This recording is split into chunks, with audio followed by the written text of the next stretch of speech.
75వ గణతంత్ర దినోత్సవాన్ని పురస్కరించుకొని సంగారెడ్డి జిల్లా కొండాపూర్లోని జెడ్పీహెచ్ఎస్ ఉన్నత పాఠశాల స్కూల్ గ్రౌండ్లో ఏర్పాటు చేసిన జాతీయ జెండా ఆవిష్కరణ కార్యక్రమంలో గ్రామ సర్పంచ్, ఉప సర్పంచ్, మారీ స్కూల్ చైర్మన్ పలువురు పాల్గొన్నారు. ఈ కార్యక్రమంలో విద్యార్థుల సాంస్కృతిక కార్యక్రమాలు, ఆటపాటలతో నృత్యం, విన్యాసాలు అందరినీ అలరించాయి. గ్రామ సర్పంచ్ రుకోముద్దీన్, ఉప సర్పంచ్ రవి, స్కూల్ చైర్మన్ అడిబప్ప మాట్లాడుతూ భారతదేశానికి 75వ గణతంత్ర వేడుకలు దేశమంతటా ఘనంగా జరుపుకోవడం ఆనందంగా ఉందని అన్నారు. భిన్నత్వంలో ఏకత్వంగా అన్ని కులాల వారు కలిసిమెలిసి ఉండాలని కోరారు. మహనీయుల ఆశయాలను మనందరం ఎప్పటికీ స్మరించుకోవాలని తెలిపారు. ఈ కార్యక్రమంలో స్థానిక ప్రజాప్రతినిధులు, అధికారులు మరియు స్కూల్ హెడ్ మాస్టర్ తదితరులు పాల్గొన్నారు.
సందర్భంగా ఈరోజు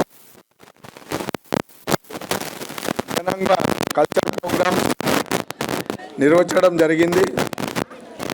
ఆ కల్చర్ ప్రోగ్రామ్స్కి ఉపాధ్యాయులు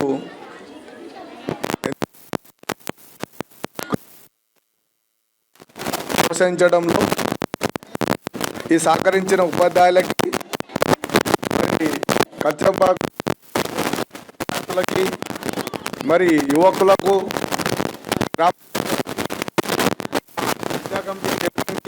మా ఉప సర్పంచ్కి, మరి హై స్కూల్ హెచ్ఎం గారికి, హెచ్ఎం గారికి, ఉర్దూ మీడియం హెచ్ఎం గారికి, మరి ప్రతి ఒక్కరికి 75వ గణతంత్ర దినోత్సవ శుభాకాంక్షలు. అస్సలాము అలైకుం.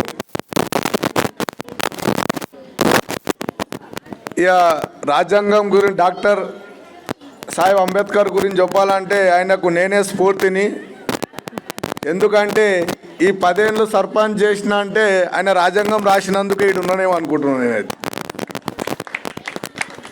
ఎందుకంటే ఆ రాజ్యాంగం అని రాయకపోతే నేను సర్పంచ్ కాకపోతుంటేనేమో. అదే బ్రిటిషర్లను ఎంతైతే పోరాడి మనము మన దేశం నుంచి పంపించినామో, ఆ రాజ్యాంగం లేకపోతే అగ్రకుల వాళ్ళు, లేకపోతే మిడి వాళ్ళు ఎవరో పాలించేటోళ్ళు వాళ్ళే సర్పంచ్ ఉంటున్నారేమో.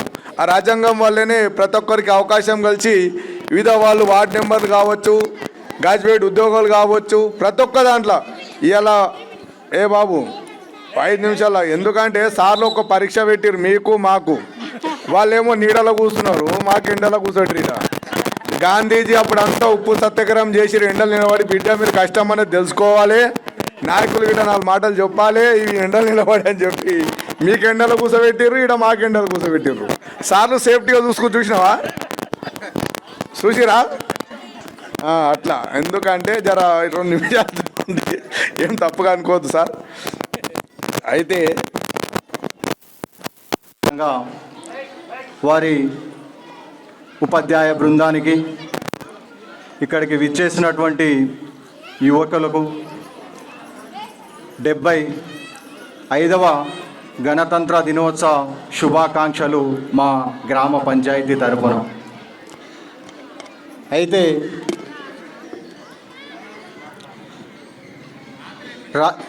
గణతంత్ర దినోత్సవం అంటే భారత రాజ్యాంగం అమల్లోనికి వచ్చినటువంటి రోజు ఈరోజు.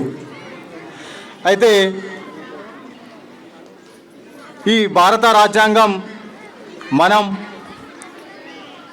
కులాలకు అతీతంగా, మతాలకు అతీతంగా, కుల మత వర్గ వర్ణ భాష ప్రాంత విచక్షణ లేకుండా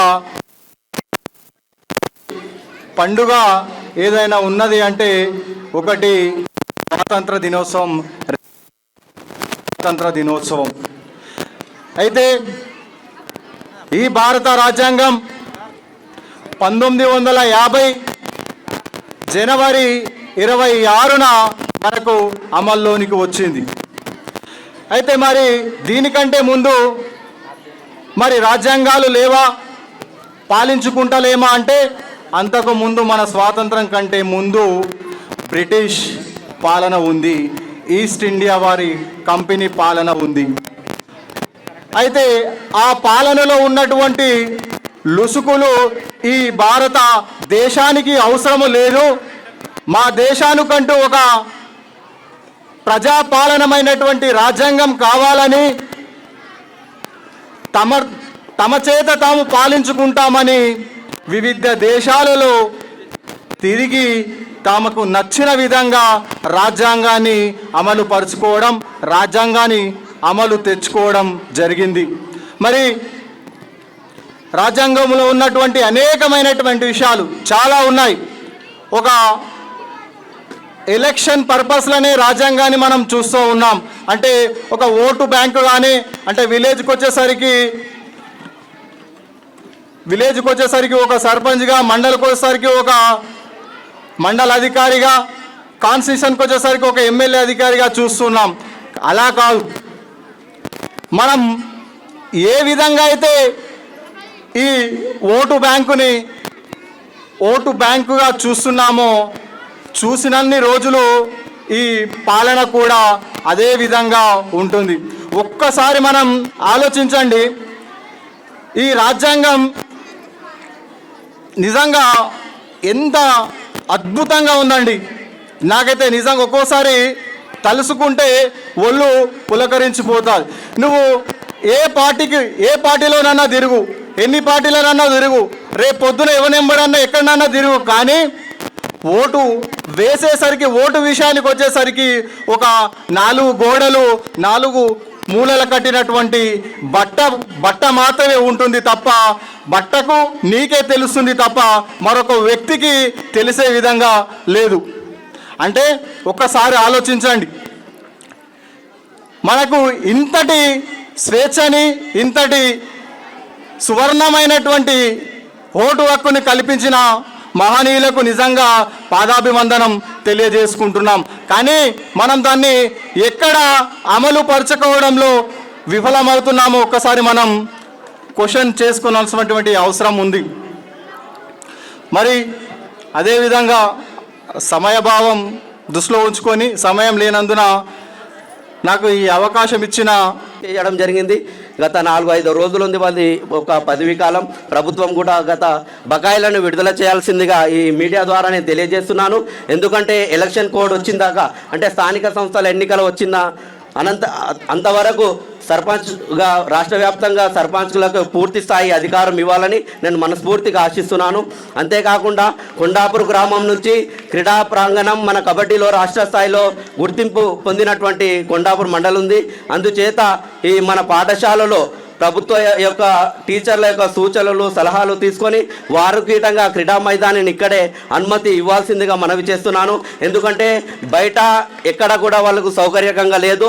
మీ యొక్క సూచనలు వాళ్ళకు ఖచ్చితంగా ఇవ్వండి. మీ సూచనలు వాళ్ళు పాటిస్తారు. పాటించిన పిమ్మటే వాళ్ళు రోజు సాయంత్రం ఒక 2 గంటలు 2 అవర్స్ ఆడుకోవడానికి అవకాశం కల్పించాలని నేను మనవి చేస్తున్నాను. ఎందుకంటే రాష్ట్ర ప్రభుత్వం కూడా క్రీడా నైపుణ్యాన్ని అనేకమైనటువంటి బడ్జెట్లలో నిధులు పెట్టడం జరుగుతుంది. అందుచేత మనము ఒక టీమ్గా ఒక రాష్ట్ర స్థాయిలో కొండాపూర్ మండలం ఒక సపరేట్గా టీమ్గానే ఆడడం జరిగింది. ఈరోజు అఖిల్ యొక్క విద్యార్థి మన కొండాపూర్ గ్రామానికి చెందినటువంటి అఖిల్ రాష్ట్ర స్థాయిలో ఈరోజు ఆడబోతున్నాడు. రాష్ట్రం నుంచి నేషనల్ ఛాంపియన్గా ఈరోజు రావాలని ముందు వరుసలో నిలవాలని నేను మనస్ఫూర్తిగా ఆశిస్తున్నాను. మరి సర్పంచ్ గారికి మరియు ఒక పాలక వర్గానికి మెంబర్లకు మరి ఒకరోజు సన్మానించడం జరుగుతుంది. వారు కూడా మా సేవలను గుర్తించుకొని వారి యొక్క మేము సేవలను గుర్తుకున్నాం. ప్రజలందరూ ఎన్నో అటుపోట్లను మాటలు మాట్లాడిండొచ్చు. యువకుల తరపు నుంచి గ్రామ ప్రజల తరపు నుంచి నేను మిమ్మల్ని శిరసా వచ్చి ధన్యవాదాలు తెలుపుతున్నాం. మా యొక్క చిన్న వన్యపాన్ని మన్నించి పరిపాలన సౌలభ్యం గురించి మీరు అనేక అహర్నిశలు కష్టపడి గ్రామ అభివృద్ధికి గ్రామ పంచాయతీ కావచ్చు, సిసి రోడ్లు కావచ్చు, అనేకమైనటువంటి తన పలుకుబడి రాజకీయ తన తెలివితేటలతోటి ఎక్కడో నుంచి వచ్చి గ్రామ అభివృద్ధికి సహకరించినందుకు మీకు కూడా మేము సహకరించినట్టు వల్లనే మీరు కూడా ఈ స్థాయిలో గ్రామాన్ని అభివృద్ధి చేయడం జరిగింది. మరి పాఠశాలల యొక్క విధి విధానాలను కూడా సర్పంచ్ దృష్టిలో ఉంచుకొని అదనపు తరగతులు కావచ్చు, అనేకమైనటువంటి విద్యార్థులు కావచ్చు. ఈరోజు విద్యనే కేవలం ఉపాధ్యాయునిగా విద్యనే ఒక ఉద్యోగంగా మనం బతకొద్దు. విద్య అనేటువంటిది సమాజంలో మనం ఏ విధంగా ఉండాలి, ఏ విధంగా నైపుణ్యాన్ని కల్పించుకోవాలి, మన విద్య ఉంటే మార్కెట్లో అంటే సొసైటీలో మనం ఏ విధంగా బతకగలుగుతాం అంటే విషయాన్ని ఉపాధ్యాయులు అందరూ కూడా తెలవడం జరుగుతుంది. విద్యార్థులందరూ కూడా పాఠశాలకు కవచరక్షంగా, విద్యార్థులు ఉపాధ్యాయులకు వినయంగా ఉండాల్సిందిగా నేను మనవి చేస్తున్నాను. ఈ అవకాశం ఇచ్చినటువంటి ఈ వారి ఉపాధ్యాయ బృందానికి, ఇక్కడికి విచ్చేసినటువంటి యువకులకు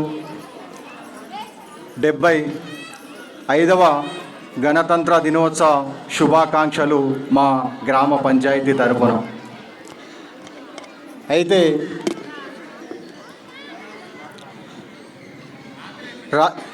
గణతంత్ర దినోత్సవం అంటే భారత రాజ్యాంగం అమల్లోనికి వచ్చినటువంటి రోజు ఈరోజు. అయితే ఈ భారత రాజ్యాంగం మనం కులాలకు అతీతంగా, మతాలకు అతీతంగా, కుల మత వర్గ వర్ణ భాష ప్రాంత విచక్షణ లేకుండా పండుగ ఏదైనా ఉన్నది అంటే ఒకటి గణతంత్ర దినోత్సవం. అయితే ఈ భారత రాజ్యాంగం 1950 జనవరి 26న మనకు అమల్లోనికి వచ్చింది. అయితే మరి దీనికంటే ముందు మరి రాజ్యాంగాలు లేవా, పాలించుకుంటలేమా అంటే అంతకు ముందు మన స్వాతంత్రం కంటే ముందు బ్రిటిష్ పాలన ఉంది, ఈస్ట్ ఇండియా వారి కంపెనీ పాలన ఉంది. అయితే ఆ పాలనలో ఉన్నటువంటి లుసుకులు ఈ భారత దేశానికి అవసరము లేదు, మా దేశానికంటూ ఒక ప్రజాపాలనమైనటువంటి రాజ్యాంగం కావాలని తమ చేత తాము పాలించుకుంటామని వివిధ దేశాలలో తిరిగి తమకు నచ్చిన విధంగా రాజ్యాంగాన్ని అమలు పరుచుకోవడం, రాజ్యాంగాన్ని అమలు తెచ్చుకోవడం జరిగింది. మరి రాజ్యాంగంలో ఉన్నటువంటి అనేకమైనటువంటి విషయాలు చాలా ఉన్నాయి.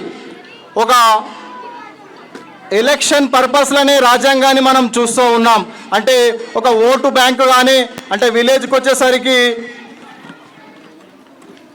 వచ్చేసరికి ఒక సర్పంచ్గా, మండలికి వచ్చేసరికి ఒక మండల అధికారిగా, కాన్స్టిట్యూషన్కి వచ్చేసరికి ఒక ఎమ్మెల్యే అధికారిగా చూస్తున్నాం. అలా కాదు, మనం ఏ విధంగా అయితే ఈ ఓటు బ్యాంకుగా చూస్తున్నామో చూసినన్ని రోజులు ఈ పాలన కూడా అదే విధంగా ఉంటుంది. ఒక్కసారి మనం ఆలోచించండి, ఈ రాజ్యాంగం నిజంగా ఎంత అద్భుతంగా ఉందండి. నాకైతే నిజంగా ఒక్కోసారి తలుసుకుంటే ఒళ్ళు పులకరించిపోతుంది.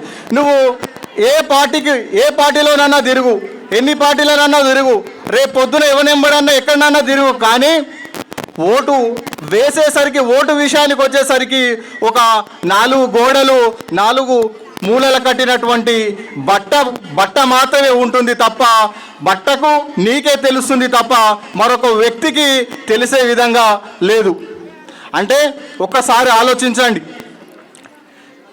మనకు ఇంతటి స్వేచ్ఛని, ఇంతటి సువర్ణమైనటువంటి ఓటు హక్కుని కల్పించిన మహనీయులకు నిజంగా పాదాభివందనం తెలియజేసుకుంటున్నాం. కానీ మనం దాన్ని ఎక్కడ అమలు పరచుకోవడంలో విఫలమవుతున్నామో ఒక్కసారి మనం క్వశ్చన్ చేసుకోవాల్సినటువంటి అవసరం ఉంది. మరి అదేవిధంగా సమయభావం దృష్టిలో ఉంచుకొని, సమయం లేనందున నాకు ఈ అవకాశం ఇచ్చిన విధంగా గ్రామ ప్రథమ పౌరులు సర్పంచ్ రుక్మదినన్న గారికి, అంతేకాకుండా వారి యొక్క వార్డు మెంబర్లకు, విద్యార్థులకు, నాతోటి గ్రామ యువకులకు గణతంత్ర దినోత్సవ శుభాకాంక్షలు తెలియజేస్తున్నాను. ఈరోజు భారతదేశంలో ప్రజాస్వామ్యంలో భిన్నత్వంలో ఏకత్వం మన భారతదేశంలో గణతంత్ర దినోత్సవం జరుపుతున్నామంటే దానికి అనేకమైనటువంటి దేశ నాయకుల ఈ కృషి ఫలితమే ఈరోజు ఈ సంబరాలు ఘనంగా జరుపుకోవడం జరుగుతుంది. రాజ్యాంగం పట్ల ప్రజలకు విశ్వాసత కలగాలి. రాజ్యాంగం ఉంటేనే భారతదేశం యొక్క మనుగడ ఉంది. రాజ్యాంగం ఉంటే మన జీవన విధానం, జీవన శైలి యొక్క పెంపొందించుకోవాలి. ప్రభుత్వం ఎలా ఏర్పడాలి, గ్రామ సర్పంచ్ ఏ విధంగా విధులు నిర్వహించాలి, శాసన మండలి, శాసనసభ్యులు, లోక్సభ ఎన్నికలు, రాజ్యసభ ఎన్నికలు, అనేకమైనటువంటి అంశాలను స్పష్టంగా రాజ్యాంగంలో పొందుపరచడం జరిగింది. ఎందుకంటే హైకోర్టు విధి విధానాలు కావచ్చు, సుప్రీంకోర్టు విధి విధానాలు కావచ్చు, అనేకమైనటువంటి భారతదేశం యొక్క అన్ని అంశాల పట్ల రాజ్యాంగంలో పొందుపరచడం జరిగింది. గతంలో బ్రిటిష్ పరిపాలనలో, రాజుల పరిపాలనలో తన శాసనాల ద్వారా పరిపాలన చేయడం జరుగుతుంది. కానీ భారతదేశానికి గణతంత్ర దినోత్సవం వచ్చినప్పటి నుంచి దేశానికి ఒకటే రాజ్యాంగం అమల్లో వచ్చింది. ఆ అమల్లో వచ్చినటువంటి రాజ్యాంగం పట్లనే మనం అందరం కూడా విధులు నిర్వహించుకోవడం జరుగుతుంది. ఈరోజు జమ్మూ కాశ్మీర్ 370 ఆర్టికల్ ద్వారా స్వయం ప్రాతిపదికంగా ఉన్నటువంటి రాష్ట్రాన్ని ఈరోజు భారతదేశాన్ని విలీనం చేసినామంటే కేవలం ఆ రాజ్యాంగం కల్పించినటువంటి హక్కునగా మనం భావించాలి. అంబేద్కర్ గారికి చెప్పడం జరిగింది, పెద్ద రాష్ట్రాలు కావచ్చు, చిన్న రాష్ట్రాలు కావచ్చు, అనేకమైనటువంటి ప్రజల యొక్క అభిష్టం మేరకు, ప్రజల యొక్క కోరిక మేరకు చిన్న రాష్ట్రాలుగా విభజించుకోవచ్చు అనేటువంటి అంశాన్ని చాలా స్పష్టంగా పొందుపరచడం జరిగింది. ఆ ఉద్దేశంతో ఈరోజు తెలంగాణ రాష్ట్రాన్ని ఆ గతంలో అంబేద్కర్ చెప్పినటువంటి విధి విధానాలు రూపొందించుకొని ఈరోజు ప్రత్యేక రాష్ట్ర సాధనకు మనం అందరం కట్టుబడి కృషి చేయడం వల్లనే ఈరోజు తెలంగాణ సాకారం అయింది. వచ్చినటువంటి తెలంగాణలో మనం సంతోషంగా, ఆహ్లాదకరంగా నివసించడం జరుగుతుంది. ఇలా చెప్పుకుంటూ పోతే, రాజ్యాంగం గురించి చెప్పుకుంటూ పోతే ఎన్ని రోజులైనా మనకు పట్టవచ్చు. ఎందుకంటే సమానంగా మనం భావించాలి. ఒక మతస్థునిగా ఖురాన్ ఎట్లనో, బైబిల్ ఎట్లనో, భగవద్గీత ఎట్లనో మన భారతదేశానికి రాజ్యాంగం అట్లా. ఎందుకంటే మనం రాజ్యాంగం మనం ఇంటికాడ విద్యార్థులు కావచ్చు, అనేక మంది మన పాఠ్యపుస్తకాలు, ఖురాన్, బైబిల్ అన్నీ చదువుతూ ఉండొచ్చు. కానీ పాఠశాలలో లోక జ్ఞానం కావాలంటే రాజ్యాంగం చదవాలి, రాజకీయ ఎనాలిసిస్ చేయాలి, రాజ్యాంగం పట్ల, రాజకీయ పట్ల అనేకమైనటువంటి అధ్యయనాలు చేయాలి, పుస్తకాలు చేయాలి, వివిధ స్థాయిలో వివిధ సందేశాలను మనం విని చెప్పాలి. అప్పుడే మనం రాజ్యాంగం పట్ల పూర్తి స్థాయిలో అవగాహన వచ్చినట్లయితే మనకు స్వేచ్ఛాయుత వాతావరణం జీవిస్తాం. మన హక్కులను మనం భంగం కలిగించినట్లయితే మనం ఫిర్యాదు చేయొచ్చు. మనం ఇతరుల హక్కులను మనం భంగం కలిగించినట్లయితే మరియు ప్రధాన ఉపాధ్యాయురాలు గారికి మరియు మన ప్రైమరీ స్కూల్ హెచ్ఎం గారికి, ఉర్దూ మీడియం మన ప్రిన్సిపల్ గారికి మరియు ప్రధాన ఉపాధ్యాయులకు మరియు యువకులకు మరియు ఇక్కడ ఉన్నటువంటి ప్రతి ఒక్క యువకులకు అందరికీ కూడా 75వ గణతంత్ర శుభాకాంక్షలు తెలియజేస్తూ మనకు ఇప్పటి వరకు గణతంత్ర దినోత్సవ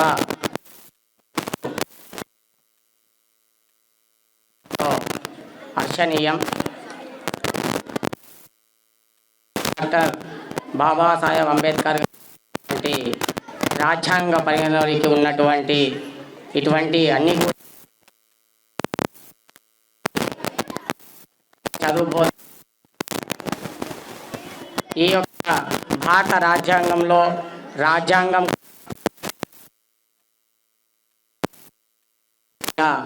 ఎంతైనా ఉంది. కాబట్టి ప్రతి ఒక్క యువకుడు మరియు యువజన సంఘాలు ప్రతి ఒక్కరు కూడా ఈ యొక్క భారత రాజ్యాంగ అందరూ కూడా తనకు తెలిసిన రీతిలో అందరికీ తెలియపరిచి అందరినీ ఉత్తేజపరచాలిగా కోరుచున్నాం. ఇక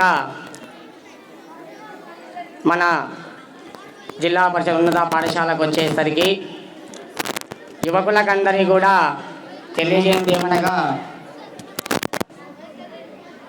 ఈ యొక్క పాఠశాలలో ఉన్నటువంటి ఉపాధ్యాయులు కానీ ఉపాధ్యాయురాలు కానీ అందరూ కూడా ఏ విధంగా కష్టపడుతున్నారంటే చూడండి, ఇక్కడ ఉన్నటువంటి ప్రతి యువకులు కూడా అయ్యా గౌస్పాష గారు ఒక నిమిషం విన్నారు. ఇక్కడ ఉన్నటువంటి అందరూ కూడా విద్యార్థులు చూడండి, మన పాఠశాలలో ప్రైవేట్ స్కూల్లో కన్నా ఎక్కువ బహు చక్కనీయమైనటువంటి విద్యా బోధన కూడా జరుగుతుంది మన దగ్గర. ఇంతకుముందు మన మేడం గారు చెప్పిండ్రు, ప్రతి నెలల 3వ శనివారం నాడు తల్లిదండ్రుల యొక్క మీటింగ్ చేయడం జరుగుతుంది. ఒకటి తర్వాత ఈ మీటింగ్కు ఉపాధ్యాయులందరూ కూడా మళ్ళీ లెటర్ ద్వారా కూడా తల్లిదండ్రులు వచ్చి విద్యకు సంబంధించిన విషయాలు కానీ మరి పాఠశాల అభివృద్ధికి సంబంధించిన విషయాలు కానీ అన్ని రకాలుగా తెలియపరచాల్సిందిగా ఉపాధ్యాయురాలు కూడా ఎన్నోసార్లు కూడా చెప్పడం జరిగింది. అయినను ఏదో కొంతమంది మాత్రమే ఈ యొక్క మీటింగ్లకు కానీ అటెండ్ కావడం జరుగుతుంది. పాఠశాల అభివృద్ధి కూడా ఈ యువకులు కూడా ఎంతో మనకు సాధన చేయాల్సిన అవసరం కూడా ఉంది. కాబట్టి ప్రతి ఒక్క యువకులు కూడా ఒకటి అందరికి తెలియజేయాల్సింది ఏంటంటే చూడండి, ఇప్పటి వరకు పొద్దుగాల 6 గంటలకు ప్రైవేట్ స్కూల్ బస్ వెళ్ళిపోతుంది, ఇప్పుడు వచ్చేసింది ఆల్రెడీ. ఇప్పటికీ మళ్ళీ అయిపోయింది. అంటే విషయం ఏంటంటే ఇక్కడ ఉన్నటువంటి అందరి విద్యార్థులలో కళ ఎవరిదయ్యా అంటే ఉపాధ్యాయురాలది వాళ్ళ యొక్క కళ. ఎందుకంటే వాళ్ళు ఏ విధంగా మేము నేర్పుతున్నాము వాళ్ళందరి యువకులకందరూ కూడా తెలియపరచాలి, మా యొక్క శ్రమను గుర్తించాలి. మేము చేస్తున్నటువంటి ఒక విద్య కానీ మేము చేస్తున్నటువంటి ఒక కళా నైపుణ్యం కానీ ప్రతి ఒక్కరికి కూడా గ్రామంలో ఉన్నటువంటి యువకులకు యువతరానికి కూడా అందరి కూడా తెలియజేయాలి. చూడండి, అందరు కూడా అంటారు ఓ ప్రైవేట్ స్కూల్లో బాగా చెప్తారు, టీచర్ బాగా చెప్తారు, హై స్కూల్లో బాగా చెప్తారు అని చెప్పేసి. కానీ ఇప్పుడు చూడండి, ఉర్దూ మీడియం కాడికి ఈ ప్రైమరీ స్కూల్ కాడికి హై స్కూల్ కాడికి ప్రతి ఒక్క ఉపాధ్యాయుడు ఇంగ్లీష్లో మాట్లాడము, ఉర్దూలో మాట్లాడము, తెలుగులో బహు చక్కనమైన భాష మాట్లాడము ఎంత నైపుణ్యం ఉన్నదంటే విద్యార్థులు చాలా చైతన్యవంతులుగా చేసినటువంటి ఉపాధ్యాయులు మన కొండాపూర్ స్కూల్లో ఉన్నారని ఊరందరూ తెలియపరుస్తున్నాను నేను. కాబట్టి దయచేసి ఈ 15th ఆగస్టుకు మాత్రమే 9th జనవరికి మాత్రమే కాకుండా ప్రతి ఒక్క యువకులు అందరూ కూడా పాఠశాలకు సంబంధించినటువంటి అడ్మిషన్స్ కానీ అడ్మిషన్ విషయంలో చూడండి, ఇప్పుడు ఇక్కడ హాస్టల్ ఉంది, హాస్టల్లో విద్యార్థులు లేరు కాబట్టి మన సంఖ్యతో చూడండి మీరే ముంగడున్న యువకులందరూ కూడా చెప్తున్నాను ఈ విషయాన్ని. పాఠశాలలో ఉన్నటువంటి హాస్టల్లో ఉన్న వేరే ఊరు వాళ్ళు లేకపోతే మన కొండాపూర్లో హై స్కూల్లో ఒక స్ట్రెంత్ చూడండి. అంటే మన ఊరికి ఎన్ని బస్సులు వస్తున్నాయి అనుకున్నాం, ప్రైవేట్ స్కూల్ ఎన్ని అన్ని బస్సులు వస్తున్నాయి. కాబట్టి దయచేసి సంఘాలలో ఉన్న హై స్కూల్ బస్సులన్నీ వస్తున్నాయి, కానీ నేను పంపివద్దని చెప్తానేనండి. ఈరోజు పిల్లలు ఎండలో కూర్చొని మీరు కూడా ఎండలో కూర్చొని మన ఉపాధ్యాయులు కూడా చాలా విధంగా 5 రోజులు అన్ని బాధపడుకుంటూ కష్టపడి విద్యార్థులకు కళా నేర్ప నింపుకొని ఎందుకు చేశారయ్యా అంటే మేము బహు చక్కనీయమైనటువంటి వేద విద్యను కళను మేమందరూ కూడా మీ పిల్లలకు బోధిస్తున్నాము. మీరందరూ కూడా ఈ యొక్క కార్యక్రమాన్ని కూడా మీరు తిలకించాలనే ఒక ఉద్దేశంతో మనకందరూ తెలియపరుస్తాను. కావున ఉపాధ్యాయుల శ్రమను, మేడం గారు ఉపాధ్యాయుల శ్రమను మీ అందరూ మా యువకులందరూ కూడా గ్రహిస్తున్నారు, వాళ్ళందరూ కూడా చూస్తారు. కాబట్టి ఇంకా మన గ్రామంలో ఎక్కువ అడ్మిషన్ జరగాలని యువకులందరూ చప్పలు కొట్టాలి. ఇక ఎక్కువ అడ్మిషన్ చేపిస్తామని చెప్పేసి దయచేసి. ఇంకా ఇంకొక విషయానికి వచ్చేసరికి మన హై స్కూల్లో ఇంతవరకు అటెండర్ కానీ వాచ్మెన్ కానీ లేదండి. ఇంతకుముందు మన గ్రామ యువకుడు సమీర్ సింగ్ గారు ఒక మాట చెప్పారు. ఏమని? మాకు గ్రౌండ్ లేదండి, గ్రౌండ్ సంబంధించినటువంటి ఇక సిబ్బందితో మాట్లాడి మేము ఇక్కడ చేస్తున్నామని. ఎప్పుడు కూడా గ్రామస్తులకు ఎక్కడ ఈ స్కూల్లో వద్దు అని మాత్రం చెప్పలేదు. కానీ అందరూ కూడా ఇక్కడ ఉన్నటువంటి గ్రౌండ్లో అందరూ ఇక్కడ ఆడుకోవచ్చు. మన కొండాపూర్లో ఉన్నటువంటి కబడ్డీ స్థాయి, జిల్లా స్థాయి కూడా మహా చక్కనీయం. కానీ ఇక్కడ ఈ విషయాన్ని ఎందుకు చెప్పడం జరుగుతుంది అంటే ఈ స్కూల్కు అటెండర్ కానీ వాచ్మెన్ కానీ లేదండి. వాళ్ళు పాపం వాళ్ళు వస్తున్నారు, ఇక్కడనే ఉంటారు, గుడికారంలో వస్తున్నారు, బ్రహ్మాండంగా ఒక గంట సేపు ఆడుకుని వాళ్ళు వెళ్ళిపోతున్నారు. కానీ తదనంతరము వేరే ఎవరు వచ్చి ఇష్టానుసారంగా ఉన్నటువంటి టైల్స్ వలగొట్టడము, బాత్రూమ్లను ఇష్టానుసారంగా గలీజ చేయడము, ఇవన్నీ ఈరోజు ఎందుకు చెప్పడం జరుగుతుంది ఇక్కడ అంటే పాపం వాళ్ళు కష్టపడి ఆట ఆడుతున్నారు. మేం లేం సార్, మేం లేం అంటున్నారు. కానీ స్కూల్కు సిబ్బంది లేదు చూసుకుంటా కూర్చోనికి. కాబట్టి ఆడుకునే వాళ్ళను ఆడుకోనిచ్చి ఈ స్కూల్ కూడా మన ఇంటి పరిసరాలు ఏ విధంగా శుభ్రంగా ఉంచుకుంటామో దయచేసి యువకులు ఉన్నందరి వాళ్ళు కూడా ఎవరైనా కనిపిస్తే అట్లా నేను పలగొట్టిన కనిపిస్తే కూడా మీరందరూ కూడా దాన్ని జర బెదిరించి దూరంగా ఉంటాయండి. బ్రహ్మాండంగా మన జిల్లా స్థాయి, నేషనల్ స్థాయి కూడా వెళ్ళాలని కూడా మన స్కూల్ తరఫు నుంచి కూడా మన అందరం కూడా మనస్ఫూర్తిగా కోరుకుందాం.